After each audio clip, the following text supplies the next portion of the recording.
De seguro que alguna vez habrás escuchado la palabra criptografía y a lo mejor más o menos entenderás un poco qué es, pero nunca la habrás sabido así a fondo cómo funcionan las cosas. Criptografía, ¿vale? Hay una rama que se llama criptoanálisis. El criptoanálisis consiste en analizar profundamente estos cifradores y así de alguna forma encontrar debilidades. Pero la criptografía está muy asociada con las matemáticas porque hay algoritmos de cifradores que funcionan con las matemáticas. De hecho es una rama matemática que estudia pues el funcionamiento de este tipo de algoritmos. Dentro de la criptografía tenemos dos cifradores, por así decirlo, de dos tipos. Los asimétricos y después tenemos los simétricos. Vale, y la diferencia entre los dos es que en los simétricos, solo es necesaria una clave y la vamos a llevar privada.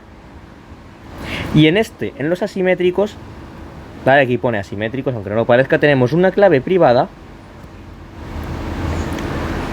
pero también una pública.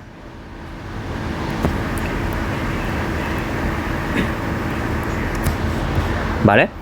Entonces, realmente la clave, por así entenderlo, de los cifradores simétricos, el más común hoy en día, simétricos, ¿vale? Es AES, Advanced Encryption Standard.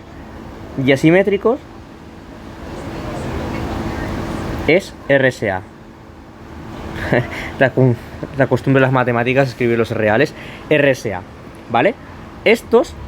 El RSA es la clave, por así decirlo, de la firma electrónica. Y AES es un cifrador que se utiliza mucho en el internet, entre otras cosas. ¿Por qué? Porque es extremadamente rápido y bueno, y es que es muy seguro. De hecho, yo creo que no se va a encontrar un cifrador simétrico mucho mejor que AES, porque ya AES es demasiado rápido para lo difícil que es, por así decirlo, de hackear, ¿no? Entonces, también otra cosa importante, los cifradores simétricos también son conocidos como los cifradores de clave privada. Y como los asimétricos tienen clave pública, pues también se llaman cifradores de clave pública o asimétricos, ¿vale? Vamos a ver un poco el funcionamiento de los dos. AES es un cifrador de bloque que tiene varios tipos de funcionamiento. Por ejemplo, ECB, CBC, entre otros, ¿vale? ECB, por ejemplo, significa Electronic Codebook, ¿vale? El ECB es el primer, por así decirlo, que se creó, pero se descubrió que era un poco inseguro. Veamos que consiste un cifrador por bloques como AES. AES también existe en 128 bits, en 256. Y quiero recordar que en 512. Ahí ya no estoy tan seguro. Entonces, AES, veamos en qué funciona. Imaginemos que tenemos un texto, ¿vale? Pues este texto lo que vamos a hacer es dividirlo en 4 secciones. Y cada sección, ¿vale? Lo vamos a cifrar por separado. Y cada cachito, vale, vamos a hacerlo esto en bolígrafo azul, ¿vale? Y cada cachito, por así decirlo, cifrado, luego lo uniremos. ¿Vale? Y la unión de todo esto, este será el texto en claro, este será el claro y este será el cifrado, ¿vale? Entonces, a todo esto, la criptografía, porque eso es un detalle que se me ha olvidado mencionar y es muy importante, es, de alguna forma, este texto, imaginaos que aquí tenéis la contraseña más segura del mundo, que es ABC. Imaginémonos que esta es la contraseña más segura del mundo. Queréis que de alguna forma compartirla con alguien, pero que sea otra cosa distinta. Este es claro y este es el cifrado.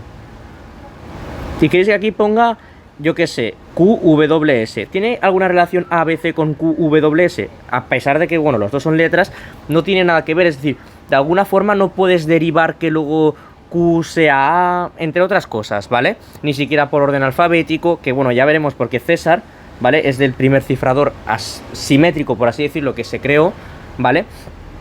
Y que básicamente sustituía, era de sustitución polialfabética, ¿vale? Y es que básicamente desplazaba las letras de la, por ejemplo, si era César de tipo 2, ¿vale? La clave era 2, pues lo que pasaba es que las A se convertían en Cs, las Bs pues en Ds, ¿vale? Por así, por el abecedario. Claro, ¿qué pasa? Que eso era completamente inseguro. Luego sacó Bichener, pero bueno, no vamos a entrar en eso porque lo que vamos a entrar es en ICE y en RSA. Entonces, ¿cuál es el problema del Electronic Codebook? Pues muy parecido a lo que ocurría con César. Que si aquí, por ejemplo, tengo azul y azul, y para el algoritmo este de AES con esta clave, azul pasa a ser violeta, como este es azul y este es azul, este también es violeta y este también es violeta. Estas son cosas que, por ejemplo, con el cifrador de CBC ya no ocurre. Pues que si azul es violeta, pues a lo mejor, luego como este es violeta, por así decirlo, como este es violeta, a lo mejor esto ya implica que como es azul más violeta, pues a lo mejor es marrón. ¿Tiene algo que ver con esto? Pues no.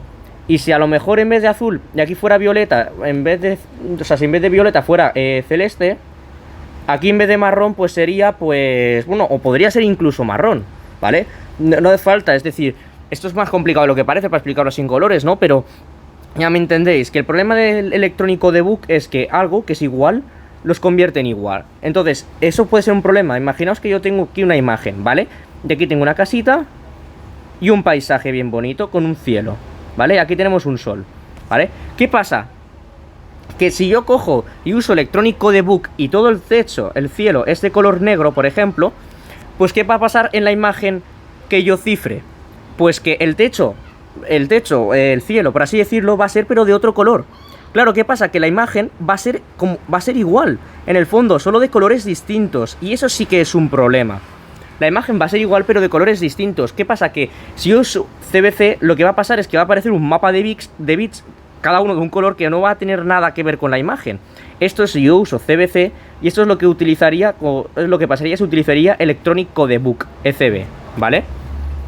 Que no da. Y ahora, importante, tenemos RSA. RSA es otro tipo de cifrado. Es un cifrado asimétrico, ¿vale? Funciona de una siguiente manera. Sea P y Q, dos primos, ¿vale? Por ejemplo, el 3 y el 11. Pues ahora hacemos la multiplicación de ambos. 3 por 11, pues igual a 33. Pues esto de aquí es n, ¿vale? Lo vamos a llamar n. Entonces, un momentillo. ¿Cómo puedo hallar esto de aquí, ¿vale? Ya me saldrá, sí. Un momentito, ¿vale? Disculpad si habéis visto algún salto, es que metí aquí un momentillo, ¿vale? Pues ahora sea un número e. Espera, vamos a hacerlo con el mismo color, es que aquí tengo costumbre de hacerlo con colores distintos. Sea un número e, cualquiera. Por ejemplo, el que se suele utilizar es el 35.346, ¿vale?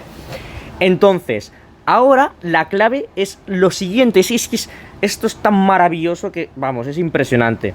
Ahora, tenemos que de alguna forma, con esto, ¿vale? Ya tenemos la clave pública, ¿vale? Ya con estas dos cosas tenemos clave pública.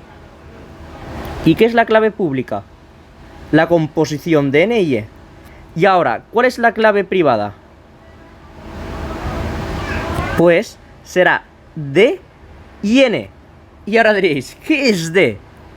¿Qué es d? Pues es algo que es muy maravilloso, ¿vale? ¿Por qué? Pues porque es lo siguiente, para hallar d, es básicamente, aquí es donde va a venir la clave, ¿vale? Es básicamente hacer p menos 1 por q menos 1 dividido, algo así era, ¿vale? No lo recuerdo bien del todo, pero una división de este tipo. Y con esto sacábamos d, el valor de d. La clave de todo esto, ¿vale? Es que a partir de la clave pública hallar la privada es computacionalmente prohibitivo. Ahora, si sois un poquito avispados, podréis descubrir una cosita interesante.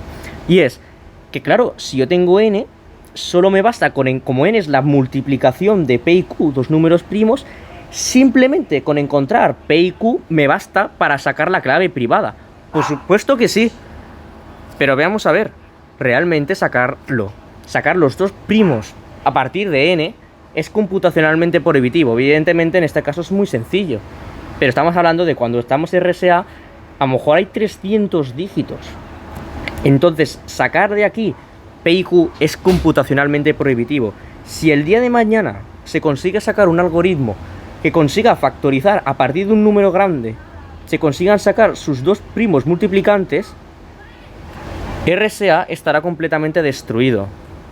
Y entonces se tendrá que sacar algún algoritmo de clave, otra vez de clave pública, ¿vale? O asimétrico. Veamos una curiosidad más. La clave privada es algo personal, intransferible. ¿Por qué? Porque porque el que posee tu clave privada de un certificado podría suplantarte la identidad. Veamos a ver qué podemos hacer para, por ejemplo, cuando se utilizan los cifrados de clave pública. Imaginémonos, ¿vale? Que yo soy A.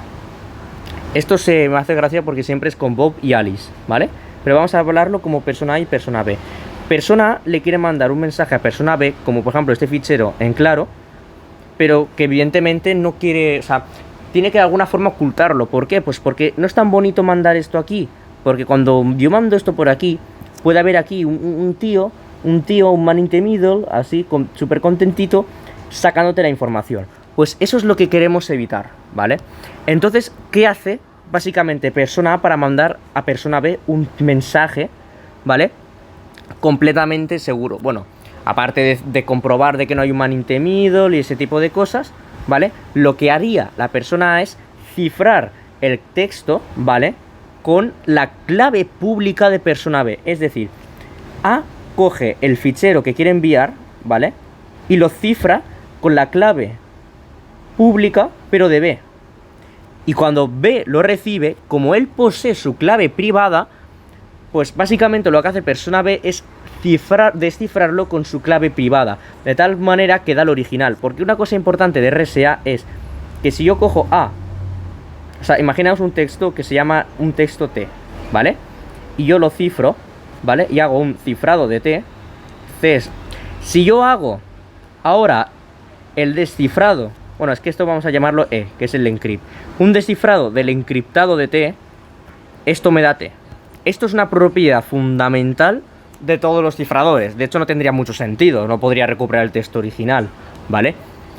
Pero otra cosa importante, ¿por qué digo que es importante que nadie posea vuestra privada? Imagínate que tú eres A. Y este es el gobierno. Y tú, imagínate que tienes aquí un certificado. ¿Qué es tu certificado? Bueno, es tu certificado, sí. Pero aquí es esto, aquí pone quién eres, ¿vale? Y una persona que posea tu certificado de clave privada, perdón, que posea la clave privada, puede suplantarte la identidad. ¿Y por qué? Ahora podéis pensar una cosa. ¿Tiene algún sentido cifrar algún certificado con tu clave privada? Pues la respuesta es que sí. Sí que tiene mucho sentido. Porque el gobierno en un principio no debería conocer tu privada, en un principio, pero sí conoce tu pública. Entonces, tú cifras tu certificado con la clave privada, el certificado pasa a ser algo ilegible y el gobierno utiliza tu clave pública para saber quién eres. Porque otra cosa muy importante es que si yo tengo un certificado cifrado, ¿vale? Si yo tengo un certificado que es cifrado, por ejemplo, lo llamamos T, ¿vale? Y si ahora yo cojo, pues evidentemente le hago un encriptado de T y ahora le hago un desencriptado de E de T, ¿qué me va a dar? T. Entonces, ¿qué pasa? Que una persona, si tú, por ejemplo, imagínate que en vez de A eres A', que eres el desconocido, y tú cifras el certificado de esta persona con tu clave privada, lo que va a pasar es que cuando Bob lo reciba, vas a tener un E' de T. Esto quiere decir que si tú haces un D de E' de T, esto va a ser distinto de T, ¿vale? Entonces, ¿qué pasa? Que al gobierno le va a decir, esta no es el que me dice ser. Por eso es importante que nadie posea tu clave privada. Con esto es todo. Es una introducción así bastante notoria de los certificados, ¿vale? Y de la criptografía y en qué consiste.